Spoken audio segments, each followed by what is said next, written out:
PSI ಹಗರಣ MBP ಭೇಟಿಯಾಗಿದ್ರ Ashwath Narayan. ಏನಿದು DKShi bomb? MB Patil Ashwath Narayan ಹೇಳಿದ್ದೇನು?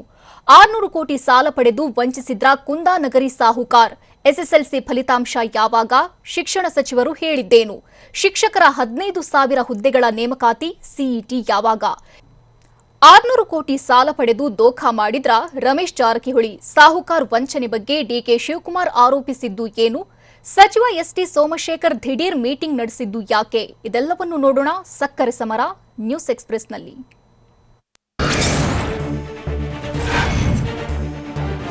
ಸಾಹುಕಾರ್ ರಮೇಶ್ ಜಾರಕಿಹೊಳಿ ವಿರುದ್ಧ 600 ಕೋಟಿ ವಂಚನೆ ಆರೋಪ ಕೇಳಿಬಂದಿದೆ. ಕೆಪಿಸಿಸಿ ಅಧ್ಯಕ್ಷ ಡಿಕೆಶಿ ಆರೋಪಿಸಿದ ಬೆನ್ನಲ್ಲೇ ಸಚಿವ ಎಸ್ಟಿ ಸೋಮಶೇಖರ್ ಬೆಳಗಾವಿಗೆ ಎಂಟ್ರಿ ಕೊಟ್ಟಿದ್ದು, ಬೆಳಗಾವಿ ಡಿಸಿಸಿ ಬ್ಯಾಂಕ್ ಪ್ರಗತಿ ಪರಿಶೀಲನೆ ಸಭೆ ನಡೆಸಿದ್ದಾರೆ. ರಮೇಶ್ ಎಷ್ಟು ಪ್ರಮಾಣದಲ್ಲಿ ಸಾಲ ಪಡೆದಿದ್ದಾರೆ, ಎಷ್ಟು ವರ್ಷದಿಂದ ಸಾಲ ಮರುಪಾವತಿ ಮಾಡಿಲ್ಲ, ಎಲ್ಲದರ ಬಗ್ಗೆ ಸೋಮಶೇಖರ್ ಮಾಹಿತಿ ಪಡೆದುಕೊಂಡ್ರು.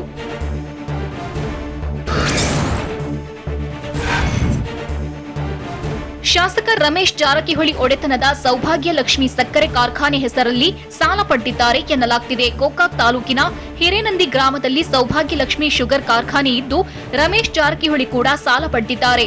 ಈ ಕುರಿತು ಬೆಳಗಾವಿಯಲ್ಲಿ ಸಚಿವ ಎಸ್ಟಿ ಸೋಮಶೇಖರ್ ಹೇಳಿಕೆ ನೀಡಿದ್ದಾರೆ.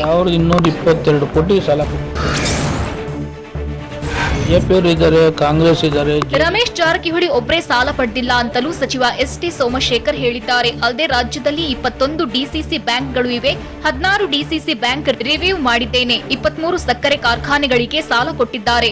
ಅಪೆಕ್ಸ್ ಬ್ಯಾಂಕ್ಗೆ ಸೀರಿಯಸ್ ಆಗಿ ಹೇಳಿದ್ದೇನೆ, ನೋಟಿಸ್ ನೀಡಿ ಸಾಲ ವಸೂಲಿ ಮಾಡ್ತಿದ್ದಾರೆ ಅಂತ ಸಚಿವ ಸೋಮಶೇಖರ್ ಹೇಳಿದ್ದಾರೆ. ಬ್ಯಾಂಕ್ಗಳಿಗೆ ರಿವ್ಯೂ ಮಾಡಿದ್ದೇನೆ. ಇದಕ್ಕೂ ಮೊದಲು ಕೆಪಿಸಿಸಿ ಅಧ್ಯಕ್ಷ ಡಿಕೆ ಶಿವಕುಮಾರ್ ರಮೇಶ್ ಜಾರಕಿಹೊಳಿ ವಿರುದ್ಧ ಸ್ಫೋಟಕ ಆರೋಪ ಮಾಡಿದ್ರು. ಬೆಳಗಾವಿ ಜಿಲ್ಲೆಯ ಮಾಜಿ ಮಂತ್ರಿ ಅಪೆಕ್ಸ್ ಬ್ಯಾಂಕ್ಗೆ 600 ಕೋಟಿ ಕಟ್ಟಬೇಕು ಅಂತ ಆರೋಪಿಸಿದ್ರು. ಅಲ್ಲದೆ ಡಿಸಿಗೆ ಪತ್ರ ಬರೆದು 2 ವರ್ಷ ಆದ್ರೂ ಕ್ರಮ ಕೈಗೊಂಡಿಲ್ಲ ಅಂತ 2 ದಿನದ ಹಿಂದೆ ಸುದ್ದಿಗೋಷ್ಠಿಯಲ್ಲಿ ಡಿಕೆಶಿ ಬಾಂಬ್ ಸಿಡಿಸಿದ್ರು. ಕ್ರಮ ಕೈಗೊಂಡಿಲ್ಲ. ರಮೇಶ್ ಜಾರಕಿಹೊಳಿಯನ್ನ ರಕ್ಷಣೆ ಮಾಡಿ ಸಿಎಂ ಬೊಮ್ಮಾಯಿ ಅವರ ಬೆನ್ನಿಗೆ ನಿಂತಿದ್ದಾರೆ ಎಂತಲೂ ಡಿಕೆ ಶಿವಕುಮಾರ್ ಆರೋಪಿಸಿದ್ರು. ಅಲ್ಲದೆ ಮುಖ್ಯಮಂತ್ರಿಗೆ ಗೊತ್ತಿದ್ರೂ ಕೂಡ ಅವರು ಏನು ಮಾಡಿಲ್ಲ, ಕೂಡಲೇ ಸಿಎಂ ಸಹಕಾರಿ ಸಚಿವರು ಇದಕ್ಕೆ ಉತ್ತರ ನೀಡಲಿ ಅಂತ 2 ದಿನದ ಹಿಂದೆ ಸುದ್ದಿಗೋಷ್ಠಿಯಲ್ಲಿ ಡಿಕೆ ಶಿವಕುಮಾರ್ ಆರೋಪಿಸಿದ್ರು. ಮುಖ್ಯಮಂತ್ರಿಗಳು ಅವರ ಬೆನ್ನಲ್ಲೇ ನಿಂತಿದ್ದಾರೆ. ಸಾಹುಕಾರ್ಗಳೆಲ್ಲ ಭಿಕ್ಷುಕರಾಗ್ತಿದ್ದಾರೆ ಎಂದಿದ್ದ ಕೆಪಿಸಿಸಿ ಅಧ್ಯಕ್ಷ ಡಿಕೆ ಶಿವಕುಮಾರ್ಗೆ ಸಚಿವ ಎಸ್ಟಿ ಸೋಮಶೇಖರ್ ಪರೋಕ್ಷವಾಗಿ ಟಾಂಗ್ ಕೊಟ್ಟಿದ್ದಾರೆ. ರಮೇಶ್ ಜಾರಕಿಹೊಳಿಯದ್ದು ಅಷ್ಟೇ ಅಲ್ಲ, ಶಾಸಕಿ ಲಕ್ಷ್ಮಿ ಹೆಬ್ಬಾಳ್ಕರ್ ಒಡೆತನದ ಸಕ್ಕರೆ ಕಾರ್ಖಾನೆಯ ಸಾಲವೂ ಬಾಕಿ ಇದೆ ಅಂತ ಸಚಿವ ಎಸ್ಟಿಎಸ್ ಹೇಳಿದ್ದಾರೆ. ರಾಜ್ಯದ ವಿವಿಧ ಸಕ್ಕರೆ ಕಾರ್ಖಾನೆಗಳು 6,000 ಕೋಟಿಗೂ ಹೆಚ್ಚು ಸಾಲ ಬಾಕಿ ಉಳಿಸಿಕೊಂಡಿವೆ. ಇದರಲ್ಲಿ ರಾಜಕೀಯವೇನಿಲ್ಲ, ಮುಚ್ಚುಮರೆಯೂ ಇಲ್ಲ ಅಂತ ಸಚಿವ ಎಸ್ಟಿಎಸ್ ಬೆಳಗಾವಿಯಲ್ಲಿ ಹೇಳಿದ್ದಾರೆ.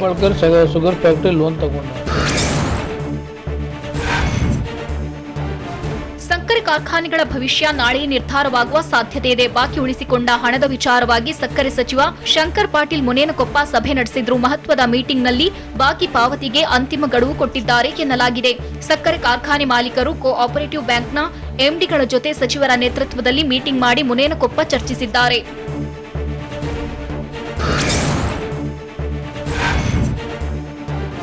ಇನ್ನು ಸಭೆಯಲ್ಲಿ ಬಾಕಿ ಹಣ ವಸೂಲಿ ಸಂಬಂಧ ವಿಕಾಸಸೌಧದಲ್ಲಿ ನಾಳೆ ಬೆಳಗ್ಗೆ 11 ಗಂಟೆಗೆ ಮಹತ್ವದ ಸಭೆ ನಡೆಯಲಿದೆ. ಹಣ ಪಾವತಿಗೆ ಗಡುವು ಕೊಡುವ ಸಂಬಂಧವೂ ನಿರ್ಣಯ ಮಾಡಲಾಗಿದ್ದು, ಸಕ್ಕರೆ ಕಾರ್ಖಾನೆ ಮಾಲೀಕರಿಗೆ ಮೊದಲು ನೋಟಿಸ್ ಜಾರಿ ಮಾಡಲು ನಿರ್ಧರಿಸಲಾಗಿದೆ. ನೋಟಿಸ್ಗೆ ಬಗ್ಗದಿದ್ದಲ್ಲಿ ಗೋಡೌನ್ ಸೀಸ್ ಮಾಡಲು ಕ್ರಮ ಕೈಗೊಳ್ಳಲು ನಿರ್ಧರಿಸಲಾಗಿದೆ. ಸಕ್ಕರೆ ಕಾರ್ಖಾನೆಗಳು ಒಟ್ಟು 2,500 ಕೋಟಿ ಬಾಕಿ ಉಳಿಸಿಕೊಂಡಿವೆ ಎನ್ನಲಾಗ್ತಿದೆ.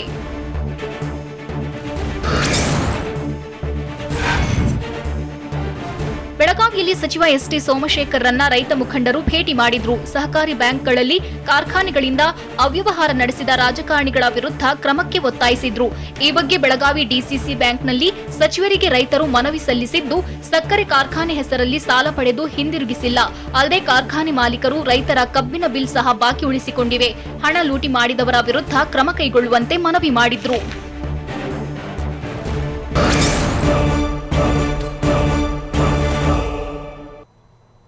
ಕೆದಕಿದಷ್ಟು ಬಯಲಾಗ್ತಿದೆ ಪಿಎಸ್ಐ ಎಕ್ಸಾಮ್ ಕರ್ಮಕಾಂಡ.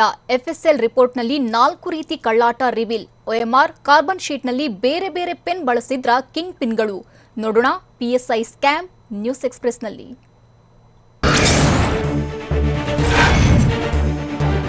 ಪಿಎಸ್ಐ ನೇಮಕಾತಿ ಅಕ್ರಮದ ಕೇಸ್ನ ತನಿಖೆ ಮತ್ತಷ್ಟು ಚುರುಕುಗೊಂಡಿದ್ದು ಎಫ್ಎಸ್ಎಲ್ ರಿಪೋರ್ಟ್ 4 ರೀತಿಯ ಕಳ್ಳಾಟಗಳನ್ನು ರಿವೀಲ್ ಮಾಡಿದೆ. OMR ಶೀಟ್ ಪರಿಶೀಲನೆ ಮಾಡಿ ಎಫ್ಎಸ್ಎಲ್ ರಿಪೋರ್ಟ್ ನೀಡಿದ್ದು ಅಭ್ಯರ್ಥಿಗಳ ಮತ್ತು ಕಿಂಗ್ ಪಿನ್ಗಳ ಅಸಲಿ ಆಟವನ್ನ ಬಯಲು ಮಾಡಿದೆ. ಇನ್ನು ಕಾರ್ಬನ್ ಪ್ರತಿ ಅಸಲಿ OMR ನಡುವೆ ಭಾರಿ ವ್ಯತ್ಯಾಸ ಕಂಡುಬಂದಿರುವುದು ಕೂಡ ಎಫ್ಎಸ್ಎಲ್ನಲ್ಲಿ ಗೊತ್ತಾಗಿದೆ.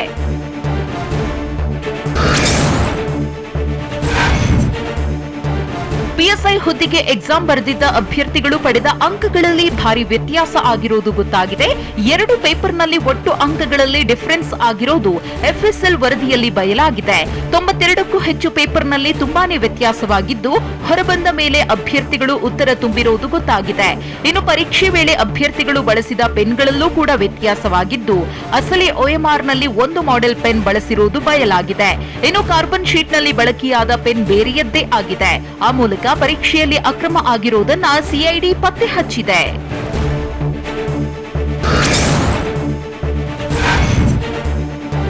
ಪಿಎಸ್ಐ ನೇಮಕಾತಿ ಎಕ್ಸಾಮ್ನ ಪರೀಕ್ಷೆಯಲ್ಲಿ ಪೆನ್ ಇಂಕ್ ಕಲರ್ನಲ್ಲಿ ವ್ಯತ್ಯಾಸ ಕಂಡು ಬಂದಿದ್ದು ಇಲ್ಲಿ ತನಕ ಬ್ಲಾಕ್ ಮತ್ತು ಬ್ಲೂ ಕಲರ್ ಪೆನ್ ಅನ್ನ ಅಭ್ಯರ್ಥಿಗಳು ಬಳಸಿದ್ದಾರೆ. ಎಕ್ಸಾಮ್ ಬರೆದ ಬಳಿಕವೂ ಬ್ಲೂ ಕಲರ್ನಲ್ಲಿ 3 ಮಾದರಿ ಕಲರ್ ಪತ್ತೆಯಾಗಿವೆ. 8 ಪೇಪರ್ನಲ್ಲಿ 4 ಕಲರ್ ಪೆನ್ಗಳ ಬಳಕೆ ಬಗ್ಗೆ ಸಿಐಡಿ ಅಕ್ರಮವನ್ನ ಪತ್ತೆ ಹಚ್ಚಿದ್ದು ಪೆನ್ ನಿಬ್ ಸಹ ಬೇರೆ ಬೇರೆ ಆಗಿರುವುದು ಗೊತ್ತಾಗಿದೆ. ಅಭ್ಯರ್ಥಿಗಳು 6 ಪೇಪರ್ನಲ್ಲಿ 3 ಕಲರ್ ಇಂಕ್ ಬಳಕೆ ಮಾಡಿದ್ದಾರೆ.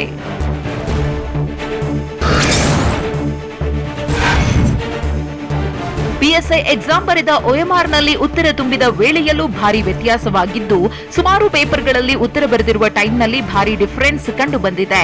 ಇನ್ನು OMR ಶೀಟ್ ಮೇಲಿನ ಫಿಂಗರ್ ಪ್ರಿಂಟ್ನಲ್ಲೂ ವ್ಯತ್ಯಾಸ ಕಂಡು ಬಂದಿದ್ದು ಎಷ್ಟು ಮಂದಿ OMR ಮುಟ್ಟಿದ್ದಾರೆ, ಎಷ್ಟು ಮಂದಿಯ ಬೆರಳಚ್ಚು OMR ಮೇಲೆ ಮೂಡಿದೆ ಅನ್ನೋ ಬಗ್ಗೆಯೂ ಎಫ್ಎಸ್ಎಲ್ ವರದಿ ನೀಡಿದೆ. ಆ ವರದಿಯಲ್ಲಿ 8 ಮಂದಿಯ ಬೆರಳಚ್ಚು ಇರುವುದನ್ನ ರಿಪೋರ್ಟ್ನಲ್ಲಿ ಎಫ್ಎಸ್ಎಲ್ ತಿಳಿಸಿದೆ.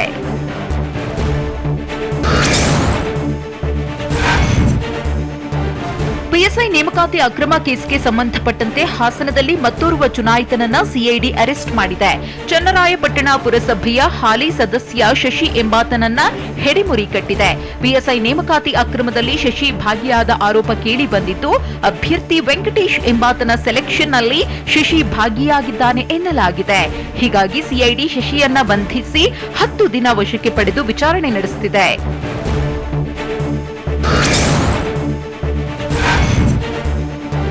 ಪಿಎಸ್ಐ ಅಕ್ರಮದ ಕಿಂಗ್ ಪಿನ್ ಕಾಶಿನಾಥ್ನ ಕರಾಮತನ್ನ ಸಿಐಡಿ ಮತ್ತಷ್ಟು ಬಯಲು ಮಾಡಿದೆ. ಕಲಬುರಗಿ ಜ್ಞಾನಜ್ಯೋತಿ ಶಾಲೆ ಹೆಡ್ ಮಾಸ್ಟರ್ ಆಗಿದ್ದ ಕಾಶಿನಾಥ್ ಅದೇ ಶಾಲೆಗೆ ಪತ್ನಿಯನ್ನೇ ನೌಕರಿಗೆ ಸೇರಿಸಿಕೊಂಡಿದ್ದ. ಇನ್ನು ಪಿಎಸ್ಐ ಅಕ್ರಮಕ್ಕೆ ಬೇರೆ ಶಿಕ್ಷಕರನ್ನ ಕಾಶಿನಾಥ್ ಬಳಸಿಕೊಂಡಿದ್ದ. ಆದರೆ ಪತ್ನಿಯನ್ನ ಅಕ್ರಮದಿಂದ ದೂರ ಇಟ್ಟು ಕಳ್ಳಾಟ ಆಡಿದ್ದ.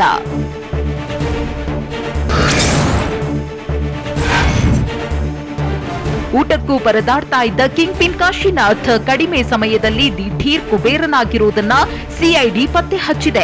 ಕಳೆದ ವರ್ಷ 50 ಲಕ್ಷ ಮೌಲ್ಯದ ಮನೆ ಕಟ್ಟಿದ್ದ ಕಾಶಿನಾಥ್ ಕಾರ್ ಕೂಡ ಖರೀದಿಸಿದ್ದ. ಮಂಜುನಾಥ್ ಮತ್ತು ರುದ್ರಗೌಡನನ್ನ ಸಂಪರ್ಕಿಸಿ ಅಕ್ರಮ ಎಸಗುತ್ತಿದ್ದ ಕಾಶಿನಾಥ್ ಅಕ್ರಮದ ಹಣದಿಂದಲೇ ಹೈಫೈ ಲೈಫ್ ಲೀಡ್ ಮಾಡ್ತಿದ್ದ ಅಂತ ಹೇಳಲಾಗ್ತಿದೆ.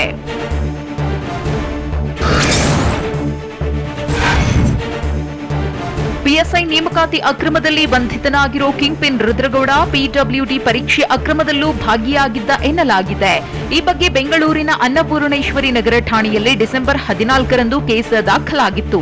ಪ್ರಕರಣದಲ್ಲಿ ಕಿಂಗ್ ಪಿನ್ ರುದ್ರಗೌಡ ಪಾಟೀಲ್ 7ನೇ ಆರೋಪಿಯಾಗಿದ್ದ. ಪಿಡಬ್ಲ್ಯೂಡಿ ಪರೀಕ್ಷೆ ಅಕ್ರಮದ ಬಗ್ಗೆ ಬೆಂಗಳೂರು ಸೆಂಟ್ ಜಾನ್ಸ್ ಶಾಲೆ ಸಿಬ್ಬಂದಿ ದೂರು ನೀಡಿದ್ರು.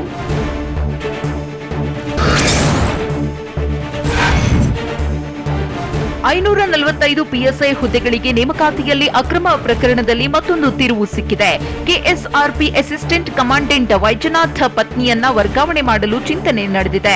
ವೈಜನಾಥ್ ಪತ್ನಿ ಕಲಬುರಗಿ ಕೇಂದ್ರ ಕಾರಾಗೃಹದಲ್ಲಿ ಜೈಲರ್ ಆಗಿದ್ದು, ಇದೇ ಜೈಲಿಗೆ ವೈಜನಾಥ್ನನ್ನ ಕರೆತರುವ ಸಾಧ್ಯತೆ ಇದೆ.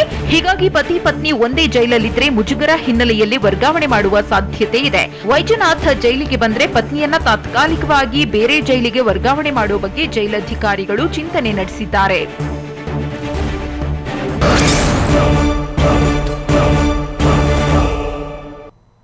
ಪಿಎಸ್ಐ ಅಷ್ಟೇ ಅಲ್ಲ, ಕೆಪಿಎಸ್ಸಿ, ಪಿಡಬ್ಲ್ಯೂಡಿಯಲ್ಲೂ ನಡೆಯುತ್ತಾ ಗೋಲ್ಮಾಲ್. ಸಿಐಡಿ ಅಧಿಕಾರಿಗಳ ಮುಂದೆ ಪಿಡಬ್ಲ್ಯೂಡಿ ಕರ್ಮಕಾಂಡ ಬಿಚ್ಚಿಟ್ಟ ಕಿಂಗ್ ಪಿನ್ ರುದ್ರಗೌಡ. ಡ್ಯಾಂ ತುಂಬಾ ಹುಡುಕಾಡಿದ್ರೂ ಸಿಗ್ಲಿಲ್ಲ ಮೇಳಕುಂದಿ ಮೊಬೈಲ್. ಇದೆಲ್ಲವನ್ನು ನೋಡೋಣ ಎಕ್ಸಾಮ್ ಗೋಲ್ಮಾಲ್ ನ್ಯೂಸ್ ಎಕ್ಸ್‌ಪ್ರೆಸ್‌ನಲ್ಲಿ.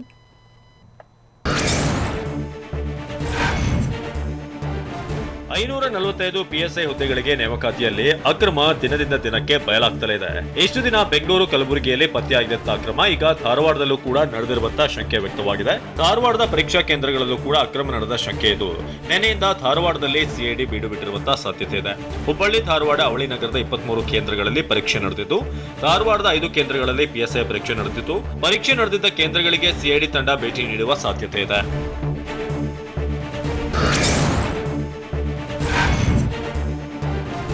ಪಿಎಸ್ಐ ನೇಮಕಾತಿ ಪರೀಕ್ಷೆ ಅಕ್ರಮ ಪ್ರಕರಣದ ಕಿಂಗ್ ಪಿನ್ ಮಂಜುನಾಥ ಮೇಳಕುಂದಿ ಮೊಬೈಲ್ಗಾಗಿ ಸರ್ಚಿಂಗ್ ನಡೆದಿದೆ. ಕಲಬುರಗಿ ಜಿಲ್ಲೆಯ ಆಳಂದ ತಾಲೂಕಿನಲ್ಲಿರುವಂತಹ ಅಮರ್ಚಾ ಡ್ಯಾಂನಲ್ಲಿ ನಿನ್ನೆ ಇಡೀ ದಿನ ಸಿಐಡಿ ಅಧಿಕಾರಿಗಳು ಹುಡುಕಾಡಿದ್ದಾರೆ. ನುರಿತ ಈಜು ತಜ್ಞರನ್ನ ಕರೆಸಿ ಮೊಬೈಲ್ಗಾಗಿ ಹುಡುಕಾಟ ನಡೆಸಿದ್ದಾರೆ. ಆದ್ರೆ ನಿನ್ನೆ ಬೆಳಗ್ಗೆಯಿಂದ ಹುಡುಕಾಡಿದ್ರು ಕೂಡ ಮೊಬೈಲ್ ಮಾತ್ರ ಸಿಕ್ಕಿಲ್ಲ. ಏನು ಕಿಂಗ್ ಪಿನ್ ಮಂಜುನಾಥ್ ಅಕ್ರಮಕ್ಕೆ ಬಳಸಿರುವಂತಹ ಮೊಬೈಲ್ ಅನ್ನ ಅಮರ್ಚಾ ಡ್ಯಾಂನಲ್ಲಿ ಎಸೆದಿದ್ದಾನೆ.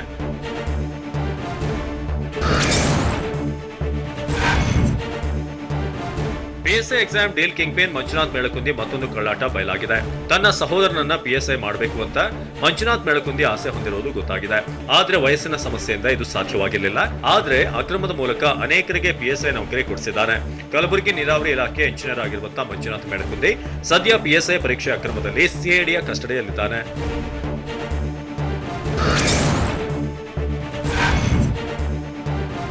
ಪಿಎಸ್ಐ ನೇಮಕಾತಿ ಪರೀಕ್ಷೆ ಅಕ್ರಮದ ಸ್ಫೋಟಕ ಮಾಹಿತಿ ಬಯಲಾಗಿದೆ. ಸಿಐಡಿ ತನಿಖೆ ವೇಳೆ ಪಿಡಬ್ಲ್ಯೂಡಿ ಪರೀಕ್ಷೆ ಅಕ್ರಮದ ಮಾಹಿತಿ ಬಹಿರಂಗಗೊಂಡಿದೆ. ಪಿಡಬ್ಲ್ಯೂಡಿ ಪರೀಕ್ಷೆಯಲ್ಲಿ ಕೂಡ ಅಕ್ರಮ ನಡೆಸಿರುವಂತಹ ಬಗ್ಗೆ ರುದ್ರಗೌಡ ಪಾಟೀಲ್ ಮಾಹಿತಿ ನೀಡಿದ್ದಾರೆ. ಕೆಲ ಅಭ್ಯರ್ಥಿಗಳಿಗೆ ಎಲೆಕ್ಟ್ರಾನಿಕ್ ಬ್ಲೂಟೂತ್ ಡಿವೈಸ್ ನೀಡಿರುವಂತಹ ಮಾಹಿತಿ ನೀಡಿದ್ದಾರೆ. ಬಳಿಕ ಈ ಮಾಹಿತಿಯನ್ನ ಸಿಐಡಿ ಮೇಲಾಧಿಕಾರಿಗಳಿಗೆ ನೀಡಿತು. ಅನ್ನಪೂರ್ಣೇಶ್ವರಿ ನಗರ ಠಾಣೆ ಪ್ರಕರಣ ರಿಓಪನ್ ಮಾಡಲಾಗಿದೆ.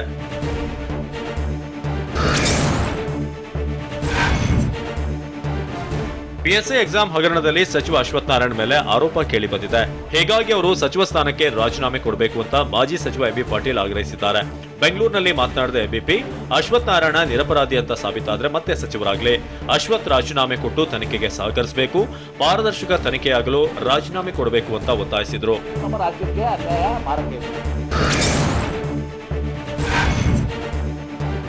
ಇನ್ನು ರಾಜ್ಯದಲ್ಲಿ ಒಂದೊಂದೇ ನೇಮಕಾತಿ ಅಕ್ರಮಗಳು ಬಯಲಾಗ್ತಿವೆ. ಪಿಎಸ್ಐ ಎಕ್ಸಾಮ್ ಹಗರಣದ ನಂತರ ಕೆಪಿಎಸ್ಸಿ ಪರೀಕ್ಷೆಯಲ್ಲೂ ಕೂಡ ಹಗರಣದ ವಾಸನೆ ಕಂಡು ಬಂದಿದೆ.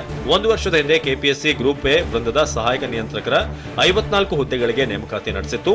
ಈ ನೇಮಕಾತಿಯಲ್ಲಿ ಅಕ್ರಮ ನಡೆದಿರುವ ರಹಸ್ಯ ಬಯಲಾಗಿದೆ.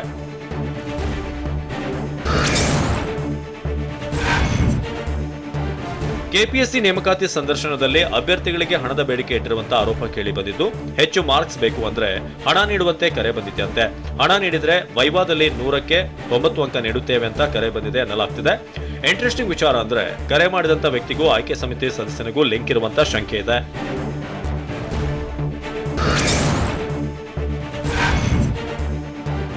ಕೆಪಿಎಸ್ಸಿಯಲ್ಲಿ ಒಂದೇ ಅಲ್ಲ ಏನೇನೋ ನಡೆದಿದೆ ಅಂತ ಕೆಪಿಸಿಸಿ ಅಧ್ಯಕ್ಷ ಡಿಕೆಶಿ ಬಾಂಬ್ ಸಿಡಿಸಿದ್ದಾರೆ. ಬೆಂಗಳೂರಿನಲ್ಲಿ ಮಾತನಾಡಿದ ಡಿಕೆಶಿ, ಪಿಡಬ್ಲ್ಯೂಡಿ, ಕೆಪಿಎಸ್ಸಿ ಎಲ್ಲದರಲ್ಲೂ ಕೂಡ ಹಗರಣ ನಡೆದಿದೆ. ಯಾವ ಹುದ್ದೆಗೆ ಎಷ್ಟು ಹಣ ಎಂದು ಬೋರ್ಡ್ ಹಾಕಿದ್ದಾರೆ. ಹಣ ನೀಡದೆ ಸರ್ಕಾರದಲ್ಲಿ ಏನೂ ಕೂಡ ನಡೆಯೋದಿಲ್ಲ. ಮುಂದಿನ ದಿನಗಳಲ್ಲಿ ಹಗರಣಗಳ ಪಟ್ಟಿ ಬಿಡುಗಡೆ ಮಾಡ್ತೇವೆ ಅಂತ ಹೇಳಿದ್ದಾರೆ. ಈ ಸರ್ಕಾರದಲ್ಲಿ ಏನು ನಡೀತಾ ಇದೆ? ಬಿಜೆಪಿ ಸರ್ಕಾರ ಹಗರಣಗಳ ಸರ್ಕಾರ ಎಂಬ ಡಿಕೆಶಿ ಹೇಳಿಕೆಗೆ ಸಚಿವ ಎಸ್ಟಿ ಸೋಮಶೇಖರ್ ತಿರುಗೇಟು ನೀಡಿದ್ದಾರೆ. ಬೆಳಗಾವಿಯಲ್ಲಿ ಮಾತನಾಡಿದ ಸೋಮಶೇಖರ್, ಸಿದ್ದರಾಮಯ್ಯ ಸರ್ಕಾರದ ಅವಧಿಯಲ್ಲಿ ಹಗರಣಗಳು ಆಗಿಲ್ವಾ? ಅವರ ಕಾಲದಲ್ಲಿ ಸಮಾಜ ಕಲ್ಯಾಣ ಇಲಾಖೆಯಲ್ಲಿ ಹಾಸಿಗೆ ದಿಂಬು ಹಗರಣ ಏನಾಯ್ತು ಅಂತ ಪ್ರಶ್ನೆ ಮಾಡಿದ್ದಾರೆ. ಅಲ್ಲದೆ ಯಾವುದೇ ಹಗರಣ ಆಗಿದ್ರೂ ಕೂಡ ಮಾಹಿತಿ ಕೊಟ್ಟು ಹೇಳಬೇಕು. ಸಿದ್ದರಾಮಯ್ಯ ಸರ್ಕಾರದ ಅವಧಿಯಲ್ಲಿ ಹಗರಣ ಮುಚ್ಚಿ ಹಾಕಲಿಲ್ವಾ? ನಮ್ಮ ಸಿಎಂ ಯಾವುದೇ ಹಗರಣ ಮುಚ್ಚಿ ಹಾಕೋದಿಲ್ಲ. ತನಿಖೆ ಮಾಡಿ ಶಿಕ್ಷೆ ಕೊಡಿಸೋದಕ್ಕೆ ನಿರ್ಧಾರ ಮಾಡಿದ್ದಾರೆ ಅಂತ ಹೇಳಿದ್ದಾರೆ. ಸೀರಿಯಸ್ ಆಗಿ ಆಕ್ಷನ್ ಮಾಡಕ್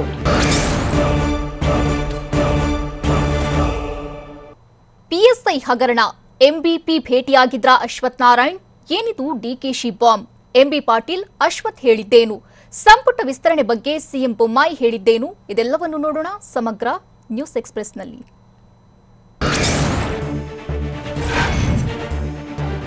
ಪಿಎಸ್ಐ ಹಗರಣಕ್ಕೆ ಸಂಬಂಧಿಸಿದಂತೆ ಕೆಪಿಸಿಸಿ ಅಧ್ಯಕ್ಷ ಡಿಕೆ ಶಿವಕುಮಾರ್ ಹೊಸ ಬಾಂಬ್ ಸಿಡಿಸಿದ್ದಾರೆ. ತಮ್ಮ ರಕ್ಷಣೆಗೆ ಮುಂದಾಗಿರುವ ಸಚಿವ ಅಶ್ವಥ್ ನಾರಾಯಣ್ ಎಂಬಿ ಪಾಟೀಲ್ರನ್ನ ರಹಸ್ಯವಾಗಿ ಭೇಟಿಯಾಗಿದ್ದಾರೆ ಎಂದು ಆರೋಪ ಮಾಡಿದ್ದಾರೆ. ಸ್ವಪಕ್ಷ ನಾಯಕನ ವಿರುದ್ಧವೇ ಗುಡುಗಿರುವ ಡಿಕೆ ಶಿವಕುಮಾರ್ ಮೀಟಿಂಗ್ ಬಾಂಬ್ ಸಿಡಿಸಿದ್ದಾರೆ. ರಕ್ಷಣೆಗೆ ಕಾಂಗ್ರೆಸ್ ಪಾರ್ಟಿ ಏನು ಮಾಡಬಾರ್ದು. ತಮ್ಮ ರಕ್ಷಣೆಗಾಗಿ ಸಚಿವ ಅಶ್ವಥ್ ನಾರಾಯಣ್ ಎಂಬಿ ಪಾಟೀಲ್ ಮೊರೆ ಹೋಗಿದ್ದಾರೆ ಎಂದು ಡಿಕೆ ಶಿವಕುಮಾರ್ ಹೇಳಿದ್ದಾರೆ. ಸ್ವಪಕ್ಷದ ನಾಯಕನ ವಿರುದ್ಧವೇ ಆರೋಪ ಮಾಡಿರುವ ಡಿಕೆಶಿ ಅಶ್ವಥ್ ನಾರಾಯಣ್ ಎಂಬಿ ಪಾಟೀಲ್ ಭೇಟಿ ಮಾಡಿದ್ದಾರೆ. ಕಾಂಗ್ರೆಸ್ನವರು ಏನೂ ಮಾಡಬಾರದೆಂದು ಭೇಟಿ ಮಾಡಿದ್ದಾರೆ ಎಂದು ಬೆಂಗಳೂರಿನಲ್ಲಿ ಡಿಕೆ ಶಿವಕುಮಾರ್ ಬಾಂಬ್ ಸಿಡಿಸಿದ್ದಾರೆ. ಖಾಸಗಿ ಭೇಟಿ ಅಂತ ಹೇಳ್ತಾರೆ. ನನಗೆ ಭೇಟಿ ಆಗಿಲ್ಲ. ಈ ಬಗ್ಗೆ ಸ್ಪಷ್ಟನೆ ನೀಡಿರುವ ಎಂಬಿ ಪಾಟೀಲ್ ಅಶ್ವಥ್ ಅವರನ್ನ ನಾನು ಭೇಟಿಯೇ ಮಾಡಿಲ್ಲವೆಂದು ಹೇಳಿದ್ದಾರೆ. ಡಿಕೆ ಶಿವಕುಮಾರ್ ಹೇಳಿಕೆ ಕೇಳ್ತಿದ್ದಂತೆ ಸಿಡುಕುಗೊಂಡ ಎಂಬಿ ಪಾಟೀಲ್, ನನ್ನಿಂದ ಅಶ್ವಥ್ ನಾರಾಯಣ್ಗೆ ಯಾವ ರಕ್ಷಣೆ ಸಿಗುತ್ತೆ? ಈ ಬಗ್ಗೆ ಕೆಪಿಸಿಸಿ ಅಧ್ಯಕ್ಷರ ಜೊತೆ ನಾನು ಮಾತನಾಡ್ತೇನೆ ಎಂದು ಎಂಬಿ ಪಾಟೀಲ್ ಜಾರಿಕೊಂಡಿದ್ದಾರೆ. ಸಂಪೂರ್ಣವಾಗಿ ಸುಳ್ಳು. ಎಂಬಿ ಪಾಟೀಲ್ ಭೇಟಿ ಸ್ಪಷ್ಟನೆ ನೀಡಿರುವ ಸಚಿವ ಅಶ್ವಥ್ ನಾರಾಯಣ್, ನಾನು ಎಂಬಿ ಪಾಟೀಲ್ರನ್ನ ಭೇಟಿ ಮಾಡೇ ಇಲ್ಲವೆಂದು ಹೇಳಿದ್ದಾರೆ. ಎಂಬಿ ಪಾಟೀಲ್ ಭೇಟಿಯಾಗುವ ಅವಶ್ಯಕತೆ ನನ್ಗೇನಿಲ್ಲ. ಡಿಕೆ ಶಿವಕುಮಾರ್ ಹೇಳಿದ್ದು ಸಂಪೂರ್ಣ ಸುಳ್ಳು. ಅವರನ್ನ ಭೇಟಿಯಾಗಬೇಕು ಅಂದಾಗ ಭೇಟಿಯಾಗ್ತೇನೆ. ಡಿಕೆಶಿ ಕೇಳಿಗೆ ಭೇಟಿಯಾಗಬೇಕಾ ಎಂದು ರಾಮನಗರದಲ್ಲಿ ಸಚಿವ ಅಶ್ವಥ್ ನಾರಾಯಣ್ ಕಿಡಿಕಾರಿದ್ದಾರೆ. ಇವರನ್ನು ಕೇಳಿ ಭೇಟಿ ಆಗ್ಬೇಕು ನಾನು. 545 ಪಿಎಸ್ಐ ಹುದ್ದೆಗಳಿಗೆ ನೇಮಕಾತಿಯಲ್ಲಿ ಅಕ್ರಮ ಪ್ರಕರಣ ಸಂಬಂಧ ಸಿಐಡಿ ಪೊಲೀಸರು ಮತ್ತೊಂದು ಬೇಟೆಯಾಡಿದ್ದಾರೆ. ಧಾರವಾಡದಲ್ಲಿ ಓರ್ವ ಯುವಕನನ್ನ ಪೊಲೀಸರು ವಶಕ್ಕೆ ಪಡೆದಿದ್ದಾರೆ. ಧಾರವಾಡದ ಸಪ್ತಾಪುರ ಬಡಾವಣೆಯಲ್ಲಿರುವ ಕೋಚಿಂಗ್ ಸೆಂಟರ್ನಲ್ಲಿ ಯುವಕ ಸ್ಪರ್ಧಾತ್ಮಕ ಪರೀಕ್ಷೆ ತರಬೇತಿಗೆ ಬಂದಿದ್ದ. ನಿನ್ನೆ ಆತನನ್ನ ವಿಚಾರಣೆಗೆ ಒಳಪಡಿಸಿ ವಶಕ್ಕೆ ಪಡೆದಿದ್ದಾರೆ.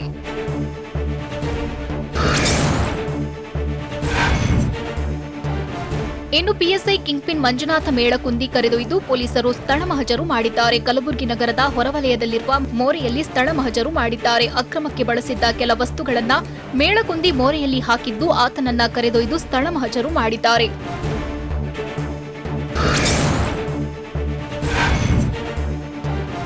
ರಾಮನಗರ ಸಿಇಎಸ್ ಠಾಣೆ ಪೊಲೀಸರು ದಾಳಿ ಮಾಡಿದ್ದಾರೆ. ಡಿಜಿಟಲ್ ಕೀ ಬಳಸಿ ಅಕ್ರಮ ಇ ಖಾತೆ ಮಾಡಿಕೊಟ್ಟ ಆರೋಪದಡಿ ಕನಕಪುರದ ಕಾಂಗ್ರೆಸ್ ಮುಖಂಡ ಹಾಗೂ ಡಿಕೆಶಿ ಆಪ್ತನಾಗಿರುವ ಹಾಲಿ ನಗರಸಭೆ ಉಪಾಧ್ಯಕ್ಷ ರಾಮುಗೆ ಪೊಲೀಸರು ಶಾಕ್ ಕೊಟ್ಟಿದ್ದಾರೆ. ಕನಕಪುರದ ಬೂದಿಗೆರೆ ನಗರದಲ್ಲಿ ಇರುವ ಸೈಬರ್ ಸೆಂಟರ್ ಹಾಗೂ ಮಹದೇಶ್ವರ ಬಡಾವಣೆಯ ಮನೆಯಲ್ಲಿ ಶೋಧ ನಡೆಸಿದ್ದಾರೆ. ಸೈಬರ್ ಸೆಂಟರ್ನಲ್ಲಿ ಸಾವಿರಾರು ಖಾತೆಗಳನ್ನ ಮಾಡಿಕೊಟ್ಟಿರೋ ಶಂಕೆ ಹಿನ್ನೆಲೆಯಲ್ಲಿ ಕಂಪ್ಯೂಟರ್ಗಳನ್ನ ಪರಿಶೀಲನೆ ನಡೆಸಿದ್ರು. ಸದ್ಯ ಸೈಬರ್ ರಾಮು ತಲೆಮರೆಸಿಕೊಂಡಿದ್ದು ಪೊಲೀಸರು ಶೋಧ ಮುಂದುವರೆಸಿದ್ದಾರೆ.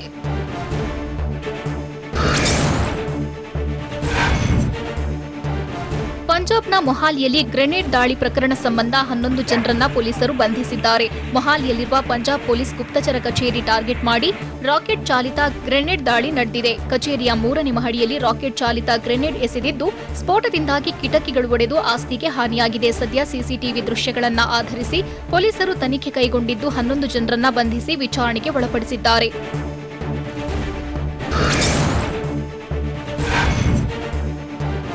ದೆಹಲಿಗೆ ತೆರಳಿರುವ ಸಿಎಂ ಬೊಮ್ಮಾಯಿ ಕೇಂದ್ರ ಸಚಿವರಾದ ಪ್ರಹ್ಲಾದ್ ಜೋಶಿ ಹಾಗೂ ಮನ್ಸುಖ್ ಮಾಂಡವಿಯಾ ಅವರನ್ನ ಭೇಟಿ ಮಾಡಿ ಚರ್ಚಿಸಿದ್ರು. ಈ ವೇಳೆ ರಾಜ್ಯದ ಯೋಜನೆಗಳ ಬಗ್ಗೆ ಸಮಾಲೋಚನೆ ನಡೆಸಿದ್ರು. ಇದೇ ವೇಳೆ ಮಾತನಾಡಿದ ಸಿಎಂ, ನಮ್ಮ ನಾಯಕರಾದ ಅಮಿತ್ ಶಾ, ಜೆಪಿ ನಡ್ಡಾ ದೆಹಲಿಯಲ್ಲಿ ಇಲ್ಲ. ಹಾಗಾಗಿ ಸಂಪುಟ ವಿಸ್ತರಣೆಯ ಬಗ್ಗೆ ಯಾವುದೇ ಚರ್ಚೆಯಾಗಿಲ್ಲ ಅಂತ ಹೇಳಿದ್ರು.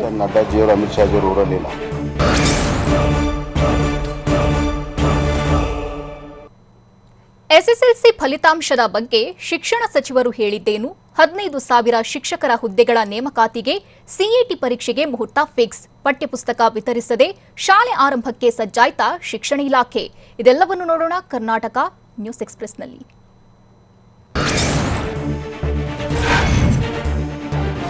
ಎಸ್ಎಸ್ಎಲ್ಸಿ ಪರೀಕ್ಷಾ ಫಲಿತಾಂಶದ ಬಗ್ಗೆ ಶಿಕ್ಷಣ ಸಚಿವ ಪಿಸಿ ನಾಗೇಶ್ ಮಹತ್ವದ ಮಾಹಿತಿ ನೀಡಿದ್ದಾರೆ. ಮೇ 3ನೇ ವಾರದಲ್ಲಿ ಎಸ್ಎಸ್ಎಲ್ಸಿ ಪರೀಕ್ಷೆ ಫಲಿತಾಂಶ ಪ್ರಕಟ ಮಾಡಲಾಗುತ್ತೆ ಅಂತ ಹೇಳಿದ್ದಾರೆ. ಮಾರ್ಚ್ 28ರಿಂದ ಏಪ್ರಿಲ್ 11ರ ತನಕ ಈ ಬಾರಿಯ ಎಸ್ಎಸ್ಎಲ್ಸಿ ಪರೀಕ್ಷೆ ನಡೆದಿತ್ತು. ರಾಜ್ಯಾದ್ಯಂತ 8 ಲಕ್ಷಕ್ಕೂ ಹೆಚ್ಚು ವಿದ್ಯಾರ್ಥಿಗಳು ಪರೀಕ್ಷೆ ಬರೆದಿದ್ರು.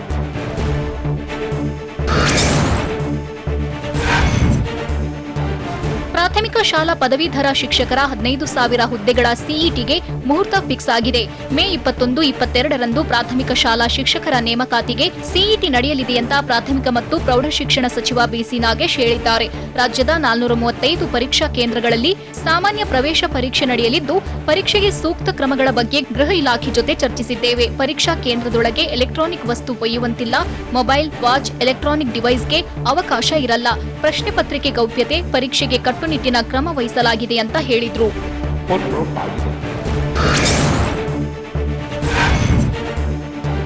ಇನ್ನು ಇನ್ನು ಪ್ರತಿ ಕೇಂದ್ರದಲ್ಲೂ 20 ಅಭ್ಯರ್ಥಿಗಳಿಗೆ ಮಾತ್ರ ಪರೀಕ್ಷೆಗೆ ಅವಕಾಶ ಇರುತ್ತೆ. ಪರೀಕ್ಷಾ ಕೇಂದ್ರಗಳಲ್ಲಿ ಸಿಸಿ ಕ್ಯಾಮೆರಾ, ದ್ವಾರ ಪ್ರವೇಶದಲ್ಲಿ ಮೆಟಲ್ ಡಿಟೆಕ್ಟರ್ ಅಳವಡಿಸಲಾಗುತ್ತೆ. ಪರೀಕ್ಷೆಗೆ ಯಾವುದೇ ಡ್ರೆಸ್ ಕೋಡ್ ನಿಗದಿಪಡಿಸಿಲ್ಲ ಅಂತ ಸಚಿವ ಬಿಸಿ ನಾಗೇಶ್ ಹೇಳಿದ್ರು. ಪರೀಕ್ಷಾ ಕೇಂದ್ರದ ಶಾಲೆಗಳ ಶಿಕ್ಷಕರನ್ನ ಅದೇ ಕೇಂದ್ರಕ್ಕೆ ನೇಮಿಸಿಲ್ಲ. ಪರೀಕ್ಷಾ ಕೇಂದ್ರದ ಸುತ್ತ 100 ಮೀಟರ್ ವ್ಯಾಪ್ತಿಯಲ್ಲಿ ನಿಷೇಧಾಜ್ಞೆ ಜಾರಿ ಮಾಡಲಾಗುತ್ತೆ. ಮೇ 14ರಂದು ಪರೀಕ್ಷಾ ಮಾರ್ಗಸೂಚಿ ಬಿಡುಗಡೆ ಮಾಡ್ತೇವೆ ಅಂತ ಸಚಿವ ಬಿಸಿ ನಾಗೇಶ್ ಹೇಳಿದ್ರು.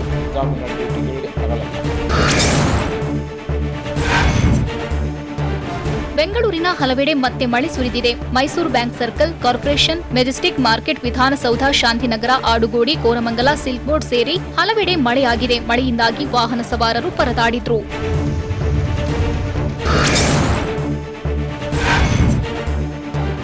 ವಿಪಕ್ಷ ನಾಯಕ ಸಿದ್ದರಾಮಯ್ಯ ನಿವಾಸಕ್ಕೆ ಪೊಲೀಸರು ಭದ್ರತೆ ಒದಗಿಸಿದ್ದಾರೆ.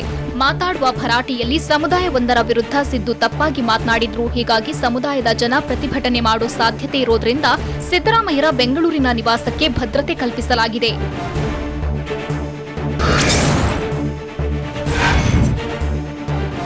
ಶಾಲೆ ಆರಂಭಕ್ಕೆ ಶಿಕ್ಷಣ ಇಲಾಖೆ ಮುಂದಾಗಿದ್ದು, ಸಮಯಕ್ಕೆ ಸರಿಯಾಗಿ ಪುಸ್ತಕ ವಿತರಿಸದೆ ನಿರ್ಲಕ್ಷ್ಯ ವಹಿಸಿದೆ. ಮೇ 16ರಿಂದಲೇ ರಾಜ್ಯದಲ್ಲಿ ಶಾಲೆಗಳು ಶುರುವಾಗ್ತಿವೆ. ಆದರೆ ಶಾಲೆ ಆರಂಭಕ್ಕೆ 5 ದಿನ ಬಾಕಿ ಇದ್ರೂ ವಿದ್ಯಾರ್ಥಿಗಳಿಗೆ ಪುಸ್ತಕ ತಲುಪಿಲ್ಲ. 45% ಶಾಲೆಗಳಿಗೆ ಇನ್ನೂ ಪಠ್ಯಪುಸ್ತಕ ತಲುಪಿಲ್ಲ. 21,000 ಖಾಸಗಿ ಶಾಲೆಗಳಿಗೆ ಒಂದು ಪುಸ್ತಕವೂ ವಿತರಣೆಯಾಗಿಲ್ಲ. 6 ತಿಂಗಳ ಹಿಂದೆಯೇ ದುಡ್ಡು ಪಡೆದಿದ್ರೂ ಶಿಕ್ಷಣ ಇಲಾಖೆ ಪಠ್ಯಪುಸ್ತಕ ಪೂರೈಸಿಲ್ಲ. ಶಿಕ್ಷಣ ಇಲಾಖೆಯ ಬೇಜವಾಬ್ದಾರಿಗೆ ಖಾಸಗಿ ಶಾಲೆಗಳ ಒಕ್ಕೂಟ ಕಿಡಿಕಾರಿದೆ.